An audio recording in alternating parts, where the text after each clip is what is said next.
today we are talking about tips from the Depression.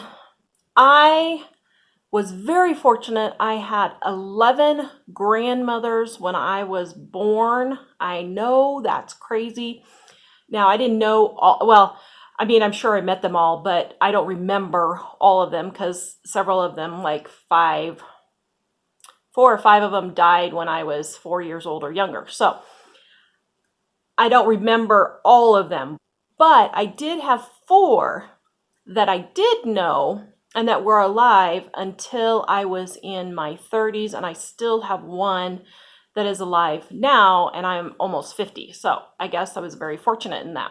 But I wanted to give you some tips from my grandmothers who actually lived through the Depression, and I have actually talked to them and gotten the real scoop on things that they did. Okay, number 1, if they did not have the cash, they did not buy it, period. Credit in the Depression was seen as being straight from Satan. You did not go into debt unless you just had some horrible crisis come up, like someone went to the hospital, or you can't pay for some major needed farm equipment or those hospital bills. You might mortgage your house for that. But they did every single thing that they could to pay cash for everything. And if they didn't have the money, they didn't buy it, period. That included things like shoes, clothes, and even food. So if they didn't have cash, they didn't buy it. Number 2, they saved everything. So my grandmothers and I, 3 of them specifically that I remember, would go through their houses and they saved everything. They saved balls of string. They saved containers. They saved glass jars. They saved magazines, newspapers, saved garden pots. They saved anything that could possibly be reused again. They saved it. They really didn't throw much away. And here's the thing, they did reuse it. So that's tip number 3, is after they saved all these things, they did reuse the things that they saved. They didn't just hoard it, they actually used it. And even my grandmother, my mom's mom, she would go through and she would crochet an Afghan and make a rainbow Afghan out of little pieces of yarn that she had left because she just would not throw it away. My other grandmother, she saved canning jars and tons of canning jars, even though she didn't can very much anymore. The only thing she canned was she had a really tasty peach tree, and she would can peach jam. That was so delicious. I wish I could have a peach tree just to have fresh peaches, because I remember they were so delicious. But she saved all her canning jars, and then she used them for different things. She used them to store food in. She used them to store buttons. She used them to store little paper clips and thumbtacks and all those kinds of things. It was the smaller jars, not the great big ones, but the smaller jars. And she would use those for storage for all kinds of things. So when they saved everything, they did actually reuse what they were saving. They made do with what they had. If their shoe sole was coming apart at the seams, they would glue it back together. Even my mom did this with my brother one time when we were super poor and she didn't have the money to buy him shoes. She hot glued his shoe sole back on. They didn't go out and just buy something if they needed it. If they needed to repair something around the house, they looked around to see what they could use to repair it. If they had a child that needed a coat or pants or whatever, they would reuse it from the older kids above, or they would get hand-me-downs from friends and family. And it was not uncommon for a child to wear a coat 5, 6, 7, 8 years, because when they were 6, The coat was like a trench coat because it was so big on them. And then they kept growing into it and growing into it. And then by the time they were 14, it was almost like a jacket. But they made do with what they had, and they didn't go buy a new jacket as long as one was still working. So they made do with what they had. We could really do a lot of that right now. A lot of people just run out right away and go and buy something that they need when they don't really need to. They did without. Now, what does this mean? This means that if they needed a new pair of shoes, if the kids needed a new pair of shoes, and it was summer, they went barefoot in the summer, and they did not wear shoes until Dad could work and save up enough money to pay for a pair of shoes. If they needed a new shirt or pants or whatever, they did without until they could have the cash to pay for it. If they needed food and they didn't have food, they would just eat oatmeal for meal after meal after meal. It was not uncommon for people to eat potatoes for every meal on end. Oatmeal every meal on end. So they did without. They didn't go to the grocery store and just buy what food they wanted. They only ate what they could pay for, and if they could only pay for oatmeal, that's what they did. Number 6, they repaired it. So they went in and mended their clothes. If the boys got a hole in their knee, they saved old jeans that were either too worn out or too small, patched the pants that the boys had put a hole in. They would embroider little flowers or little decorations on girls' clothes. If they got a hole, they would put a little embroidery on there and make it look cute. They would glue the kitchen table leg back together and fix it, or nail or screw it back together if something like a table leg broke. If the door broke, they would go get some wood and just patch it up until they could afford to make a new door. So they repaired everything that they could. They cooked it.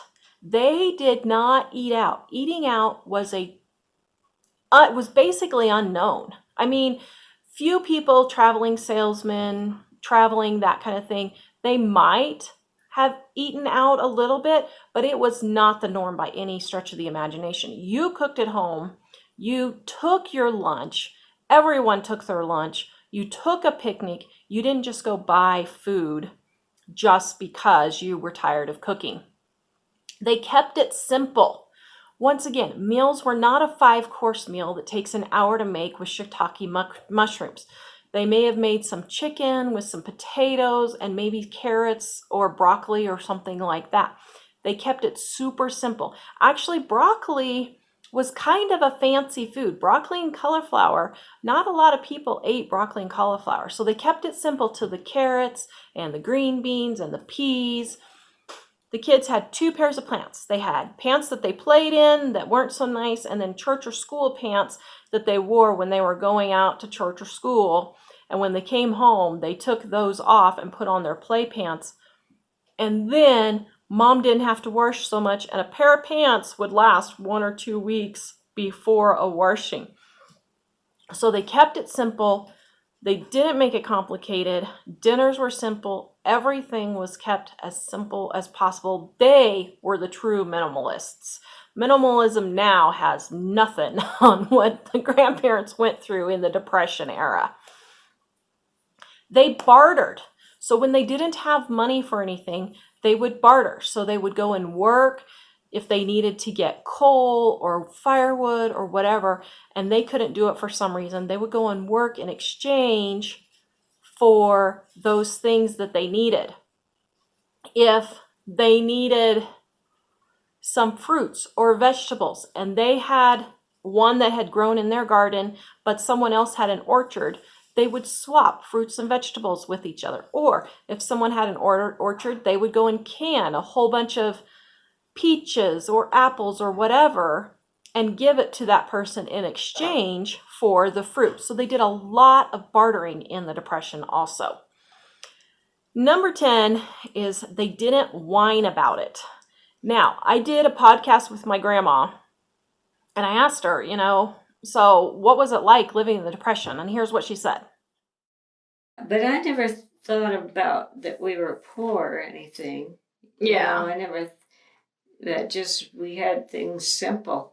Yeah. And, well, and I mean, so how was your friend different from you as far as they had more money than you guys? Or can you remember other things that they did differently that made them because they had more money?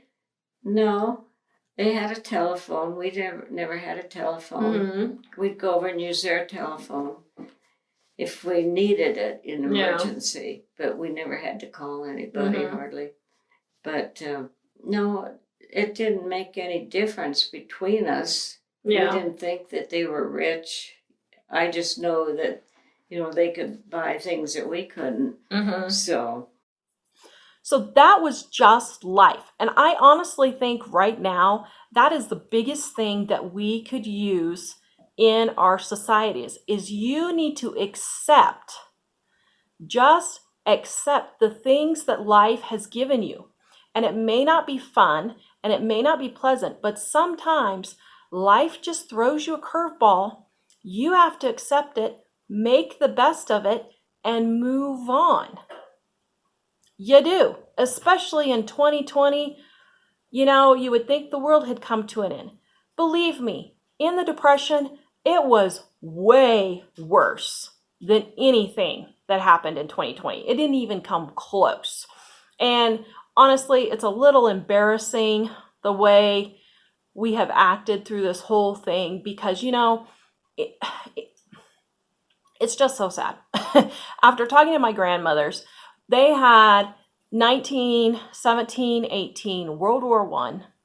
Then they had the Spanish flu, which was actually a really bad pandemic. That was a really bad pandemic. Then they had the Depression. Then they had the Dust Bowl. My grandparents had the Dust Bowl. They lived in southeastern Colorado. Then they had World War II. And they had to survive through all of that. And my two grandparents who lived through the Dust Bowl, they homesteaded southeastern Colorado, and they would have to go a mile to go get water in the back of a wagon. There were no trees, and the wind never stopped blowing. Their son died from appendicitis because they couldn't get him to the hospital in time. They struggled and struggled and struggled to make something out of the basically desert in southeastern Colorado. And every single day was a horrible struggle, just keeping warm, just keeping food, just keeping healthy.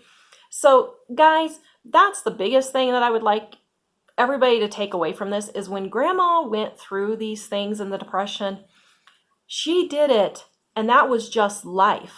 And she just knew that you had to keep going and you had to get through it, but that you would get through it one day and you would be okay on the other side.